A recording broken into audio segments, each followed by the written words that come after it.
자, 지난번에 우리가 부동산 금융론 파트 하면서 증권론 파트를 건너뛰었거든요. 그래서 이번 시간에 부동산 증권과 관련된 내용들에 대해서 쭉 살펴보도록 합니다.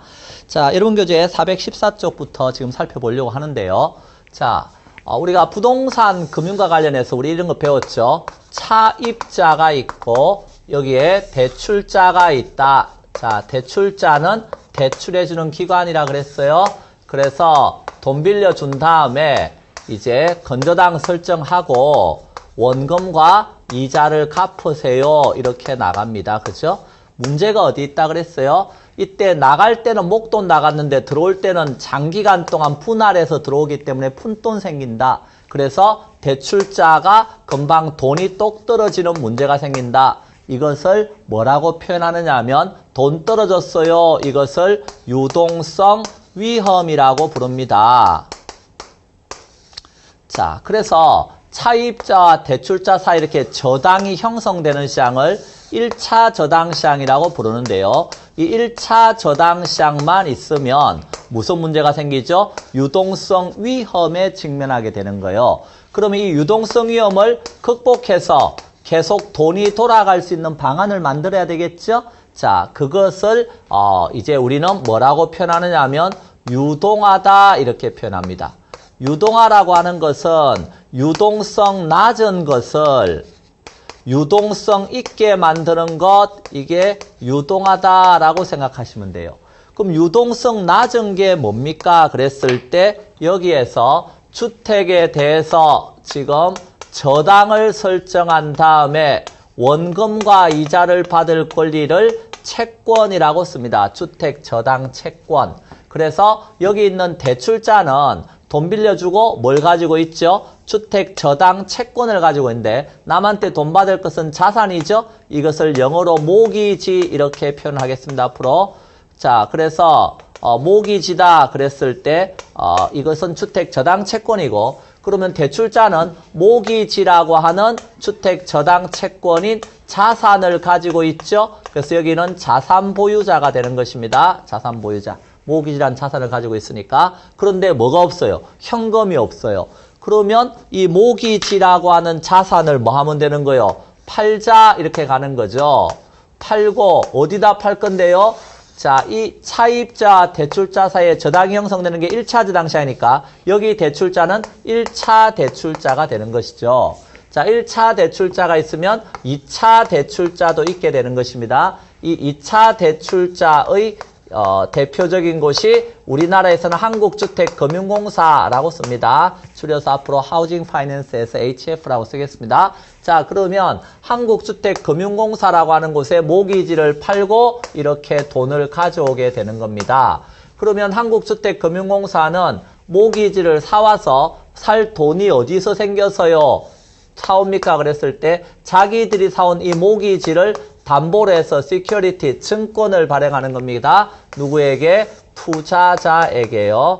자, 투자자는 이제 연기금이라든가 생명보험회사, 리츠 뭐 이런 데가 지금 투자자가 되겠습니다. 여기에서 MBS라고 하는 증권을 사고 돈 주고 증권을 사는 거죠.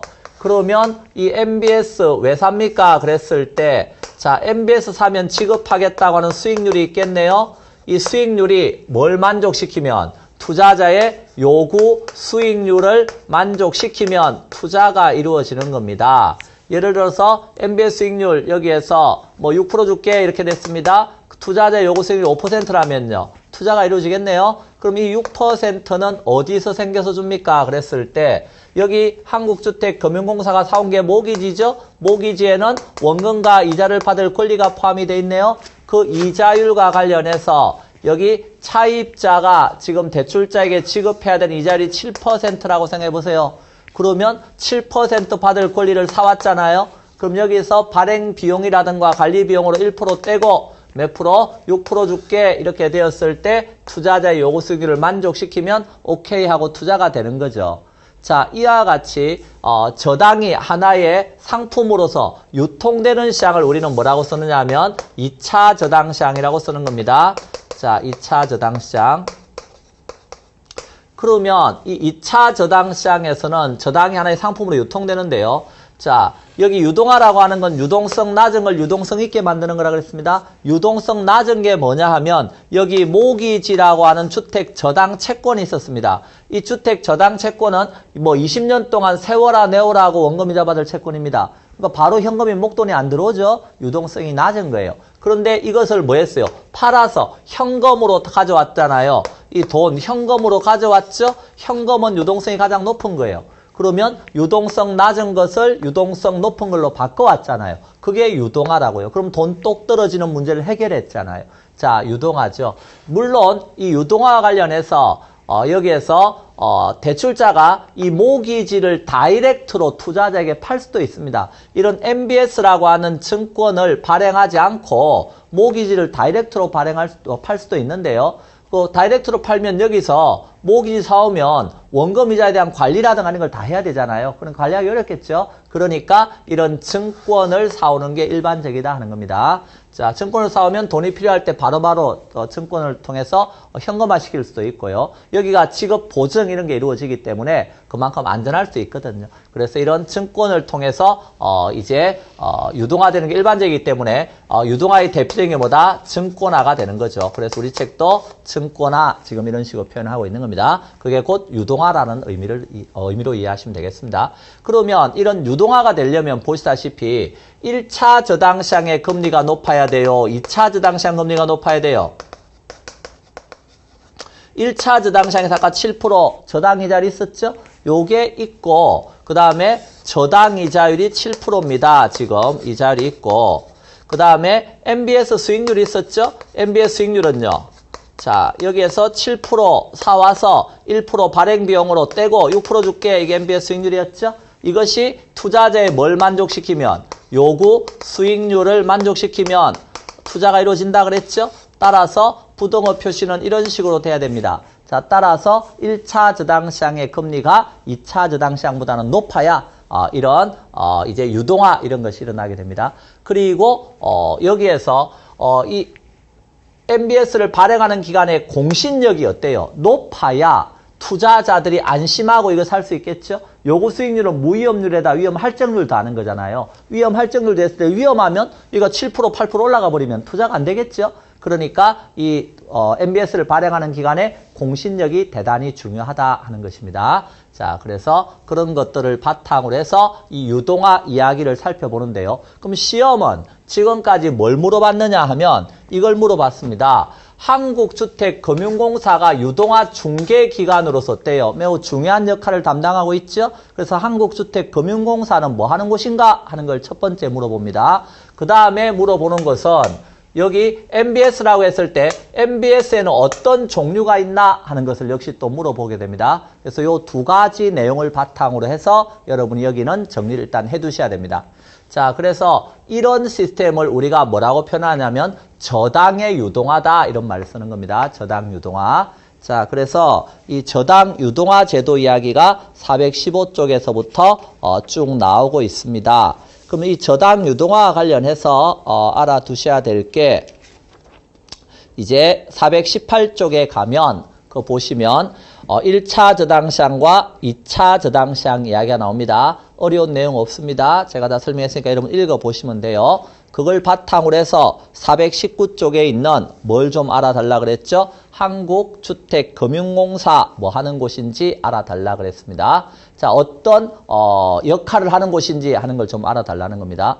자, 한국주택금융공사는 여기는 과거에 코모코가 있었습니다. 코리아 모기지 코퍼레이션. 그래서 한국주택저당채권 유동화 주식회사에서 유동화 회사입니다.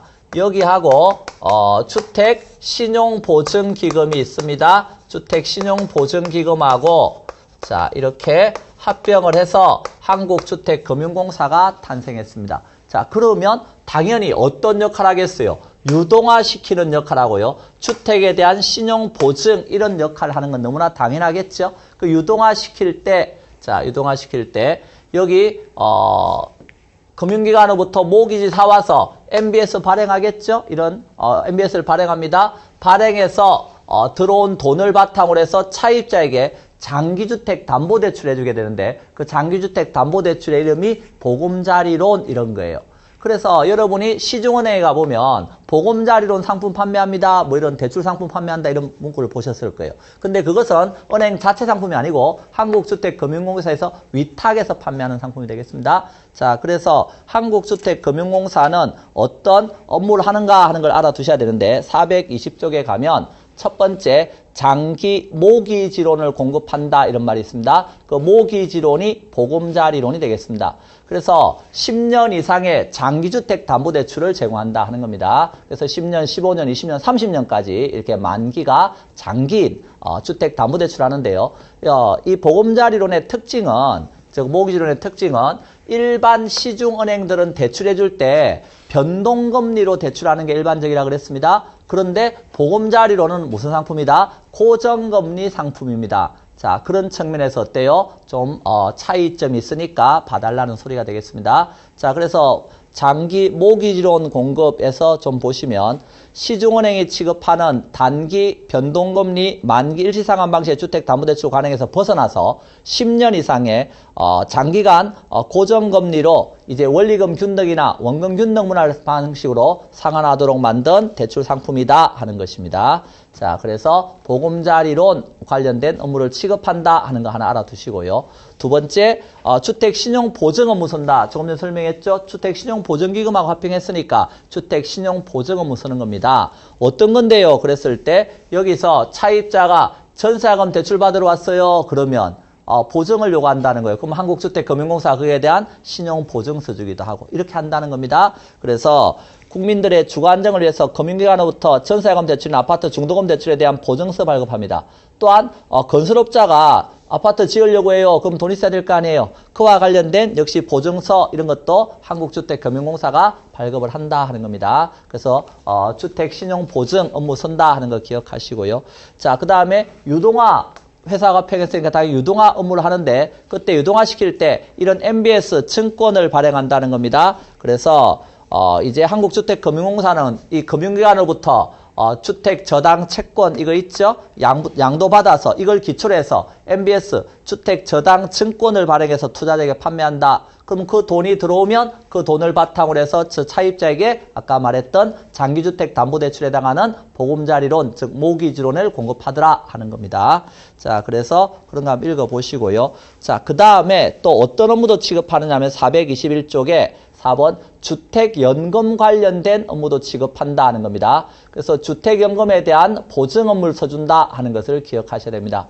자, 그래서 차입자 중에는 노년층이 되어서 주택은 한 채 가지고 있지만 생활자금이 부족하네요. 그러면요, 이 생활자금이 부족하니까 매년 연금 형태로 이렇게 은행으로부터 대출을 받는 거죠. 그리고 만기에 이 주택을 이제 처분해서 그동안 받아간 원가이자를 일시에 상환하겠다 하는 게 주택연금인데요. 그와 관련된 보증을 어디에 써준다? 한국주택금융공사에 써주는 겁니다. 그래서 한국주택금융공사는 만 60세 이상의 노년층을 대상으로 해서 주택을 담보로 금융기관으로부터 종신연금 수령을 보장하는 영모기지, 이게 주택연금입니다. 보증 업무를 수행함으로써 노복지 향상에 기여하고 있다. 이렇게.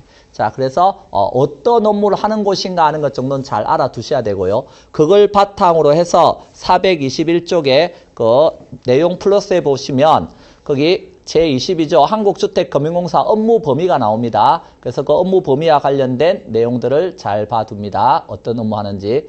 자, 채권을 뭐 한다고요? 이런 증권 발행하는 게 유동화시키는 거죠? 채권을 유동화시키는 업무합니다. 그리고 이 한국주택금융공사는 이런 주택 저당 채권을 사와서 자기들이 보유할 수도 있습니다. 보유하면서 원금이자 받을 수도 있고요. 이렇게 유동화시킬 수도 있다 하는 겁니다. 채권 보유도 가능합니다. 그리고 이런 MBS 이런 증권을 발행하게 되면 거기에 대한 지급 보증 이런 것도 역시 써준다 하는 것을 알아두시고요. 네 번째, 이 금융기관에다가 돈을 빌려줄 수도 있습니다. 그게 신용공여라고 하는 겁니다. 신용공여. 그 다음에 주택 저당 채권을 사온다 그랬죠? 그럼 주택 저당 채권에 대해서 사오기 전에 뭐 해봐야 되겠어요? 평가라든가 실사 이런 거 해봐야 되겠죠? 그래서 주택 저당 채권에 대한 평가 및 실사를 한다 하는 거 봐두시고, 그 다음에 맨 밑에 7번에 각종 신용과 관련된 보증 업무 써준다 그랬죠? 신용 보증 업무 써준다 하는 거 기억하시고, 자, 그 다음에 422쪽 가서 9번에 주택 담보로 한 노연금, 그게 주택연금입니다. 줄여서 주택을 담보로 한 노연금에 대한 보증을 써준다. 보증 써줬으니까 그와 관련된 이행이나 구상권 행사하겠죠? 예. 역시 8번도 마찬가지입니다. 신용 보증 써줬으면 거기에 대한 이행이나 구상권 행사 역시 할 수 있다는 겁니다. 자, 그래서 이런 업무들을 하는 곳이다 하는 것 정도는 여기서 잘 알아두시면 되겠습니다. 자, 그러면 좀 더 구체적으로 뭐 보금자리론과 관련된 업무를 한다 그랬으니까 그게 어떤 내용인가 하는 걸 423쪽에 좀 알아달라는 겁니다. 그래서 내용 플러스에 보면 보금자리론이다 그랬을 때 그 보금자리론은 일반적으로 주택을 담보로 해서 MBS 발행해서 10년 이상의 장기주택 자금을 대출해주는 제도입니다 하는 거, 이런 거 한번 읽어보시고요. 자, 보금자리론과 관련해서 맨 밑에 내용에 보면 그 신청 대상을 한번 봐둡니다. 보금자리론은 일단 이용할 수 있는 사람은 성년이 되겠습니다. 성년이고, 그래서 우리나라 현재 만 19세 이상이죠. 그리고 무주택자 또는 주택 취득한 지 30년 이내인 1주택자도 이용할 수 있습니다. 그러니까 대체 취득을 위한 일시적 2주택은 지금 허용을 하고 있는 겁니다. 자, 그거 외에도 이제 취득 후에 30년 이내 받은 대출을 상환하려겠다 하는 1주택자도 이용할 수 있는데, 가장 기본은 뭐다? 여기서 무주택자들이 내 집 마련하고자 할 때 보금자리론 이용할 수 있다 하는 거 알아두시고, 1주택자도 대체 취득을 위한 일시적 2주택은 허용되고 있다 하는 것 정도 봐두시면 됩니다. 자, 그 다음에 그 대출금리는 당연히 어때요? 고정금리라 그랬습니다. 아까 은행과 차이점이 고정금리죠? 예, 고정금리입니다. 자, 그리고 주택을 구입한다 했을 때 주택은 공부상 주택이면 되고요. 자, 고가주택은 안 됩니다. 고가주택은 우리가 9억 초과하는 주택 있죠? 예, 그 주택을 구입하겠다 했을 때는 보금자리론 이용할 수 없다는 겁니다. 고가주택은 안 되고, 얼마나 빌려주는데 그랬을 때 100만 원부터 맥시멈 5억까지 범위 내에서 대출이 되는데요. LTV 이런 거 따져서 최대 70% 범위 내에서 대출이 이루어질 수 있다는 겁니다. 대출 기간은 10년부터 30년 만기까지 이렇게 있습니다. 돈 빌렸으면 갚아야 되겠죠? 갚는 방법은 고정금리에는 뭐가 있었어요? 원리금균등, 원금균등, 최정식 있었죠? 그래서 원리금균등이나 원금균등 이런 방식으로 갚아 나가는데요. 최정식 같은 경우는 만 40세 미만이면 최정식도 선택할 수 있다 하는 것입니다. 거치기간, 이자만 내는 기간은 1년까지 인정이 되고요. 그 다음에 조기 상환하면 빨리 갚으면 고맙습니다 그러는 게 아니라 조기 상환 수수료 있다 하는 것 역시 거기서 한번 읽어보시기 바랍니다. 그래서 최대 2015년 3월 이후에 실행한 건에 대해서는 최대 3년 이내 상환하면 조기 상환 수수료가 있는데, 그때 최대율 1.2% 범위 내에서 잔여일 수에 따라서 슬라이딩 방식이다. 그러니까 3년 가까이 시간이 흐를수록 점점 어때요? 조기 상환 수수료 내려간다 이 소리입니다. 예. 자, 그래서 그런 정도 가볍게 보시고요. 한국주택금융공사에서 내 집 마련 디딤돌 대출이라고 하는 것도 시행하고 있으니까 한번 읽어보시기 바랍니다. 그런 것들은. 자, 시험과 관련해서는 425쪽에 주택연금이라고 되어 있는 거 있죠? 여기는 물어볼 수 있습니다. 주택연금에 대해서는. 자, 그래서 우리가 지금 점점 고령화되고 있으면서 노년층의 주거 안정 이런 게 대단히 중요해지고 있죠. 그와 관련해서 주택연금 제도 관련된 내용은 물어볼 수 있다 하는 거 알아두시고요. 그러면 주택연금이라고 하는 것은 말 그대로죠. 주택연금은 주택을 담보로 해서 뭐 받는 거라고요? 주택을 담보로 해서 노연금을 받는 제도입니다. 그러면 이것은 노년층의 주거 안정을 위한 거니까 당연히 어때요? 그 신청할 수 있는 자격은 이제 적어도 거기에 보시면 그 425쪽 맨 밑에 가입 연령이 나오는데요. 소유자가 만 60세 이상이다 이렇게 돼 있잖아요. 예, 그 내용이 이제 올해 들어서 지금 바뀌었습니다. 소유자가 만 60세 이상이 아니고요. 소유자 또는 배우자가 만 60세 이상이면 됩니다. 건전당권 설정 기준에서. 따라서 과거에는 주택 소유자가 58세셨다. 그리고 배우자가 62세다. 그러면요. 주택연금 이용 못했어요. 왜? 소유자가 60세가 안 되었으니까. 근데 지금은요. 어떻다? 소유자 및 배우자가 이제 60세 이상이면 되기 때문에 소유자나 배우자 중에서 한쪽만 이제 60세 이상이어도 된다는 거예요. 자, 소유자 또는 배우자가 만 60세 이상으로 바뀌었다 하는 것 알아두시기 바랍니다. 자, 그래서 그 내용이 지금 바뀌었다 하는 거 알아두시고요. 자, 그 다음에 뭐 당연히 주택을 보유하고 있는 사람이 그 주택을 담보로 해서 연금을 받는 겁니다. 그러면 주택 보유와 관련해서 1주택을 소유한 사람, 자, 그런데 보유주택 합산 가격이 9억 이하인 다주택자도 된다 하는 걸 알아달라는 겁니다. 보유주택 합산 가격이 과거에는요, 1주택자만 이제 주택연금 이용할 수 있습니다. 이렇게 됐었는데 지금은 그 합산 가액이 9억 원 이하이면 다주택자도 어때요? 주택연금 이용할 수 있습니다. 심지어 2주택을 가지고 있는데요. 합산하니까 9억이 넘어요.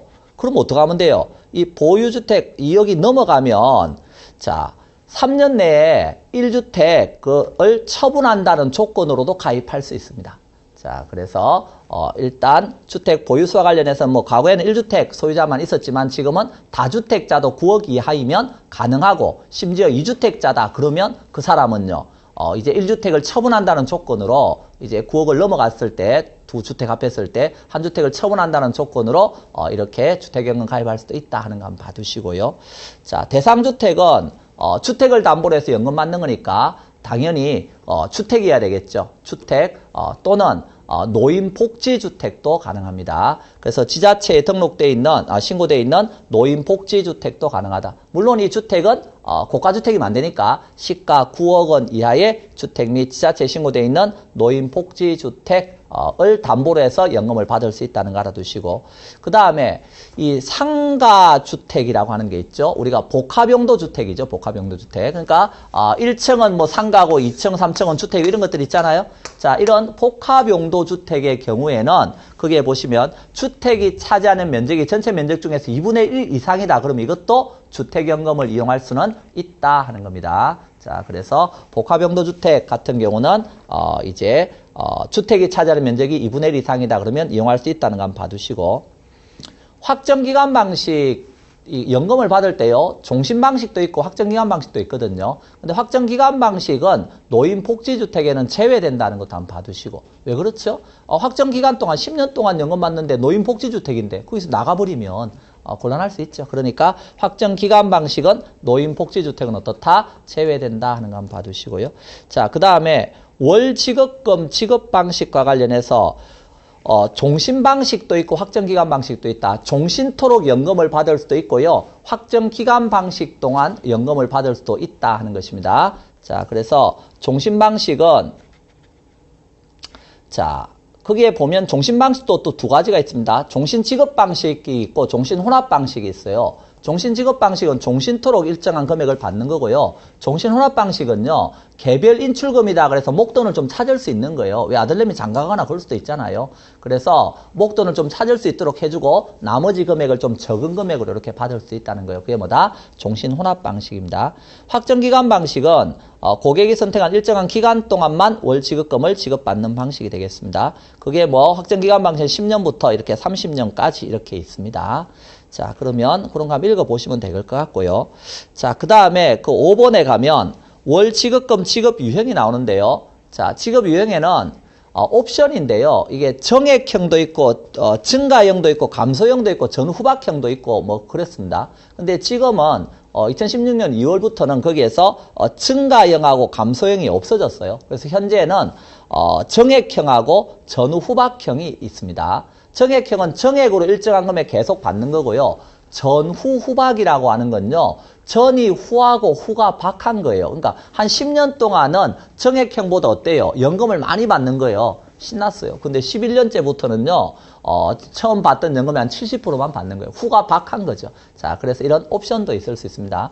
그래서 거기에 보시면 또 이런 말이 있습니다. 맨 밑에 그 별표 있는데 보면 이용 기간 중에 지급 방식 간 변경은 가능하다. 그러니까 종신 방식이 있으면 종신지급 방식에서 종신혼합 방식으로 바꿀 수도 있다는 거예요. 목돈은 필요할 수도 있으니까 가능한데 월지급금 지급 유형은 변경이 불가능하다 이렇게 돼 있잖아요. 그래서 옛날에는 지금 여기 월지급금 지급 유형 변경이 안 되었어요. 그 말은 정액형에서 뭐 전후박형으로 바꾼다든지 전후박형에서 정액형으로 바꾼다든지 이런 게 안 되었다고요.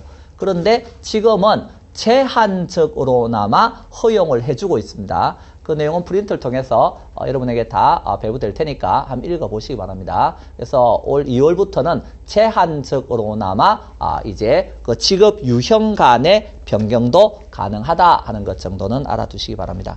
자, 그래서 그런 거 한번 보시고요. 427쪽 가면 주택연금 종료 사유들이 쭉 나옵니다. 어떤 경우에 종료됩니까 했을 때 두 분 모두 사망하셨어요. 그럼 연금이 지급이 종료되겠죠, 당연히. 자, 그 다음에 한 분 지금 주택연금 이용자가 사망하셨어요. 그럼 배우자가 그동안 받아간 연금이 있으니까 그 연금은 뭐예요? 부채잖아요. 그러니까 그것을 뭐 하겠다? 연금대출 인수하겠다 이래야 되는데 6개월 지나도 이 연금대출 인수를 안 하는 거예요. 그때는 연금 지급이 종료될 수 있다는 겁니다. 자, 그 다음에 이사 가셨어요. 이사 간다고 해서 무조건 연금 지급이 종료되는 건 아니고요. 이사 가서 그 담보주택을 변경하면 됩니다. 그 변경하면 되는데 담보주택을 변경하게 되면 또 이게 초기 보정료가 또 나가야 됩니다. 나가고 그 다음에 그 담보주택 변경된 주택이 어때요? 가치가 하락하면 연금 지급액이 작아질 수 있겠죠. 그래서 이사 가면 이제 담보주택을 변경하면 연금을 계속해서 이용할 수 있는 겁니다. 예. 변경 안 하면 이용 못 한다 이 소리죠. 자, 그 다음에 주택연금 이용자하고 배우자가 1년 이상 계속해서 담보주택 거주하지 않는다. 그 경우도 연금이 종료되는데요.